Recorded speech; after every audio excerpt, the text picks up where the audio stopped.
One of them did this. All I remember is that he just kind of waved his hand in front of his chest, and the next thing I know, this blue beam hit me and just literally opened me up like a fish. And burnt my fingers right off of me.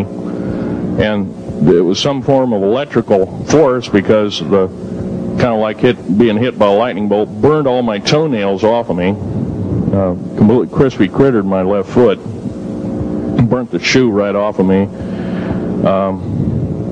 All I remember is the smoking remains, and I'm still conscious, but in and out of, I didn't remember much. And there was a Green Beret that was right behind me that risked his life. In fact, he died.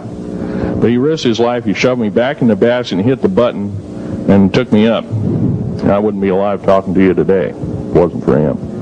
I'm forever indebted. He lost his life. 66 Secret Service agents, Green Berets, Black Berets, crack troops lost their lives because the government, our United States government, lied, did not tell us anything about the alien threat. There's a war underneath there, and I'm talking dead serious. It's been going on since that time. Since late August of 1979, our military, the Russian military, basically the militaries of the world, have been in constant conflict with the outer space alien. The small gray, the large gray, the reptilians, the whole thing. There are 11 distinct races of aliens. 2 are benevolent. One had to leave here in a hurry because their world is under attack, both on the surface as well as underground. They're the Pleiadians.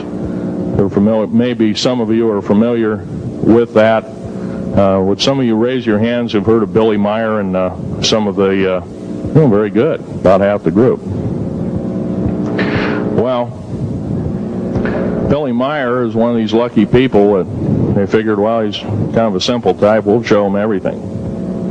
Well, these are the benevolent aliens, and they've been here helping us. In fact, I have a picture, let me reach for it here.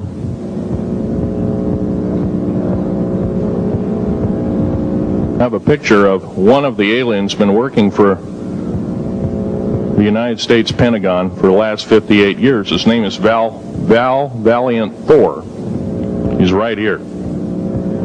There's my father in the background. This whole place, the ready room of the USS Eldridge, Al Bielek has probably explained, or maybe even shown you this picture. There's a list of some of the notable people in it. They're all the atomic bomb scientists of the day, all the time variant experimentalists of the day, all the top physicists of that particular day. This was in August of 1943.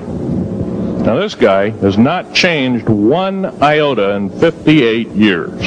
Started work, he came here, crashed here or whatever, whether he's under duress or not. He started work for our U.S. Navy and military operations in 1937, either 37 or 38 is what I've been told. So it's for 58 years, this man's been employed, probably under duress. If you don't do as we say, we're just going to use you for alien bait or something, I don't know. But anyway, he basically hasn't changed. He lives for 490 years, is what he says his lifespan is. Now, he's supposedly a semi-benevolent, he's a human-looking type person. He has 6 fingers and 6 toes, and he's got one oversized heart, one lung, giant lung. His blood vessels are bigger. He's got copper oxide for blood, similar to an octopus. His brain capacity 300 centimeters greater than ours. He has a thinking capacity, IQ, if you were to measure it, be totally off the scale, be about a 1200 IQ. He speaks 100 languages fluently, alien as well as others. He's a remarkable person. I had a chance to meet him one time. Now, by the way, he doesn't shake hands. He was kind of in a spacesuit because all aliens, regardless benevolent or otherwise, they're carrying germs and diseases and bacterium in and on them that are deadly to us.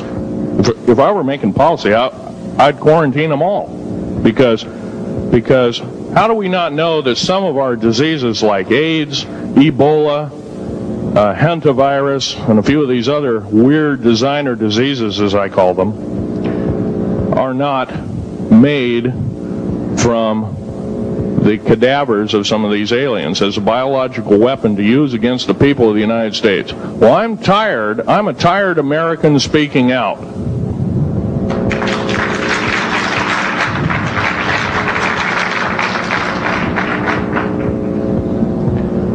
Now, what I'm telling you is kind of almost like a brain overload here.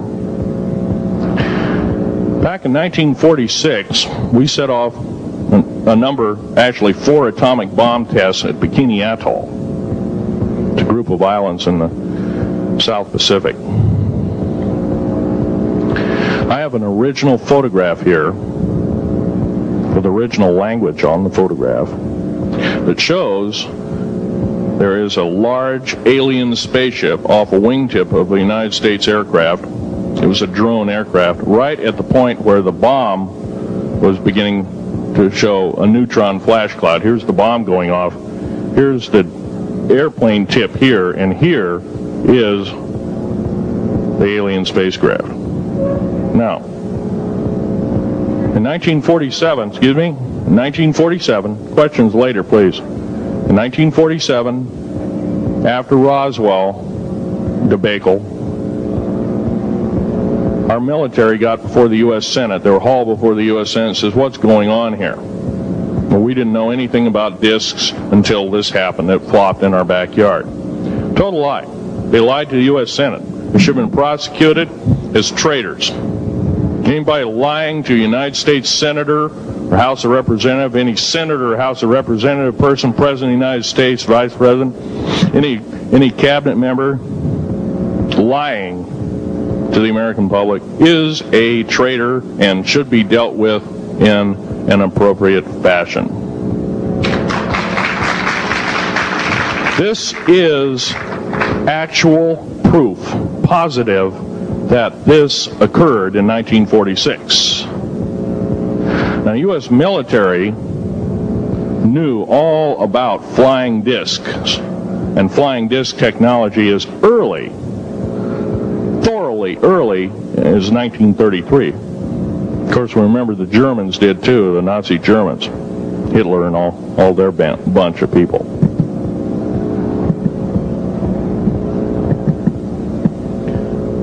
Now, it gets to the big question. If all this has been hidden from us, everybody says, well, where's the proof? I've got some of the proof laying on the table. But a lot of you probably are totally skeptical. They say, well, I could be anything.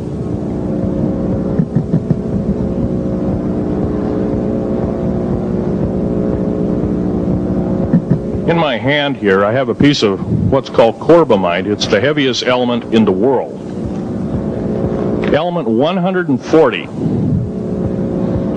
This piece of material weighs 15 ounces. It's 3.5 times the weight of uranium. It cannot be made to emit gamma rays. It cannot be isotoped.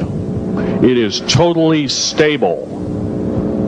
It is used in all stealth aircraft and all Phoenix-class submarines. When combined with other alien elements, it is impregnable. It cannot be melted with charged particle beam weapon.